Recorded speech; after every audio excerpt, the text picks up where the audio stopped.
Et Aros, pourquoi tu fais des pics à chaque fois que tu parles de Genki? T'aimes pas Genki? Non, non, arrête. Parle pas de cette marque, s'il te plaît, je peux plus. Mais pourquoi? Faut que j'en parle. Faut crever l'abcès un jour ou l'autre, de toute façon, c'est logique. Bon, vous l'avez peut-être sûrement vu ou pas, mais dans ce cas-là, je vous invite à aller voir les précédentes vidéos.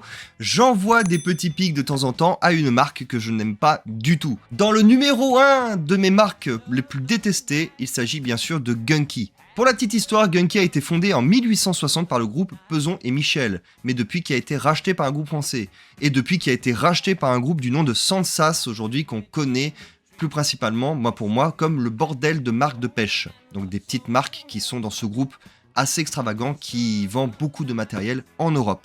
Genki aujourd'hui propose des produits pour faire de la compétition. Attention, on est dans un niveau assez élevé. À chaque fois que je vois quelqu'un poser pour la marque Genki, il a la panoplie complète. Que ça soit le bonnet, que ça soit la veste, le pantalon, les chaussures, ça je sais pas. Que ça soit le matériel, même pour le ranger et tout. Leurs gars sont full équipés Genki. Il n'y a pas d'autres marques, il n'y a pas de Decathlon, il y a full Genki. C'est là qu'on voit quand même que les gars ils sont payés à faire ça parce que clairement tu me demandes de porter ça et derrière tu me donnes un petit chèque. Je le fais sans hésiter selon la taille du chèque.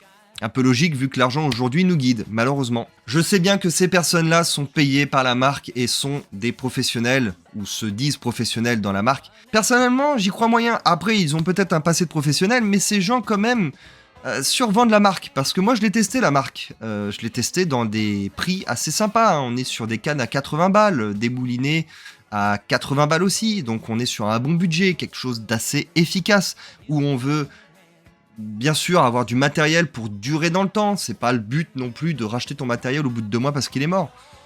Malheureusement Genki, vous avez tout faux sur plein de points, et je vais commencer par le plus douloureux et le pire point que j'ai pu voir de toutes les marques de pêche que j'ai connues, le SAV. Et je rappelle que cette vidéo est non sponsorisée et toujours sans partenariat, du coup c'est du test 100% pur et dur. N'hésitez pas à lâcher un petit pouce et un commentaire en bas de la vidéo, ça soutient énormément. Merci. Bon, là, par exemple, j'ai un super exemple, cette canne que je vous ai un petit peu parlé dans les précédentes vidéos. La personne a bien voulu, d'ailleurs, me la prêter pour l'occasion. Avec plaisir. Donc, ici, c'est une Genki, donc une Power Game. Donc, comme vous pouvez le voir sur le titre ici, pour ceux qui veulent savoir. C'est une canne, donc, de type lac et étang, rivière. C'est une canne spinning, hein, pas casting. Donc là, on est sur un 2,15 m pour la canne. Et c'est une canne qui n'avait pas de défaut particulier. On m'avait recommandé même d'acheter cette canne, donc on lui avait recommandé, excusez-moi, d'acheter cette canne, et ça a cassé première prise. Ça a cassé sur un pauvre petit poisson de rien du tout, de 500 grammes, qui a fait casser le sion intermédiaire à peu près à ce niveau-là. Pour la petite histoire, on l'a amené, cette canne, parce que j'étais avec elle, au SAV, et ce qui s'est passé, c'est que on nous a dit d'abord, comme Mitchell, c'est à peu près 1 mois et demi pour le SAV.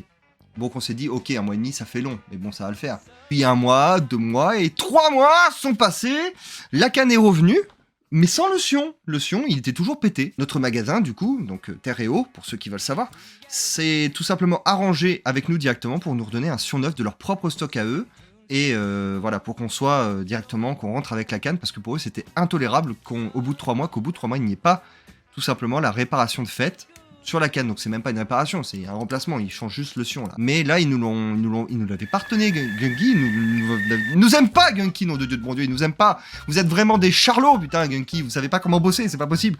On vous demande un sion neuf, 3 mois plus tard, il y a toujours pas le sion, mais vous faites quoi? Vous les fabriquez à la main ou quoi? Vous comprenez très bien qu'un Français, ça râle beaucoup. Bon, encore un SAV d'1 mois et demi, comme vos concurrents, c'est déjà pas mal. Mais attendez, vous vous rendez bien compte que Caperlan fait des remboursements et des renvois de pièces sous 2 semaines chrono, et vous n'êtes pas fichu d'aligner un sion pour 3 mois. Mais attendez, si ce n'était que ça, j'ai testé aussi chez vous des leurres souples et des leurres dures, ainsi qu'un moulinet, mais ça c'est un copain qui l'a testé. Donc j'ai pu le voir en action, et j'ai pu regarder un petit peu et l'avoir en main, pour voir un peu comment ça se passait. Comme ça, je sais un petit peu à quoi m'attendre. Cette personne recherchait à la base un moulinet pour du bon carnassier, donc du brochet. Il était vraiment fan de la marque par rapport aux couleurs, et il a voulu se lancer dedans et il a acheté un moulinet. Malheureusement, son moulinet est parti en réparation chez Gunky, il l'a récupéré au bout de 2 mois et demi. C'est intolérable et honteux de faire une marque de pêche aujourd'hui qui fait de la compétition et qui n'est pas fichue de rembourser ou de redonner du matériel à de simples pêcheurs. Dites-vous derrière que la majorité des pêcheurs, c'est pas les professionnels, c'est pas ceux qui font de la compète, c'est ceux qui pêchent en lambda, comme vous et moi. Mais bien sûr, s'il n'y avait que ça, non, c'est pas que votre SAV, il y a aussi la qualité de vos matériaux, il y a un problème. Vos leurres dures sont très fragiles. Malheureusement, je n'ai pas pu, j'en ai acheté 3, il y en a 2 qui ont cassé. Vos leurres souples, pour en finir, du coup, sont de bonne qualité, de bonne manufacture. Il faut se dire, j'ai eu plusieurs fois l'occasion de pêcher avec vos leurres souples, et c'est vrai qu'ils sont bien.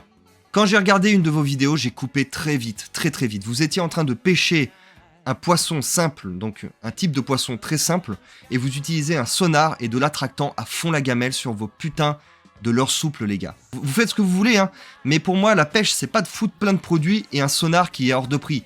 Pour moi, c'est de montrer aux gens simples comme vous et moi que vous pouvez pêcher du poisson sans avoir besoin de s'équiper à fond la gamelle de matériel pour pouvoir prouver à la marque que vous êtes en train de vous faire sponsoriser par eux, quoi. Bien sûr, comme je le dis, tout n'est pas noir.